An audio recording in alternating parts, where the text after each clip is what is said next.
5/2024। बारिश की वजह से गंदम की कटाई रोक दी है। अल्हम्दुलिल्लाह तकरीबन गंदम तैयार है, कुछ कटाई हो चुकी है। और जैसे यहाँ पे नज़र आ रहा है, अच्छा मुख्तलिफ काम चल रहे हैं ज़मीन के अंदर। और यहाँ पे ये तरफ कटाई शुरू हो गई है।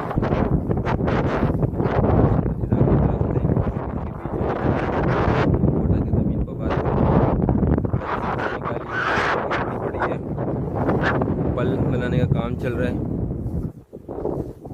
पल को अच्छे तरीके से बनाने के लिए ये डोरी का इस्तेमाल किया है ताकि पल सीधा बने, और लेबर काम कर रही है।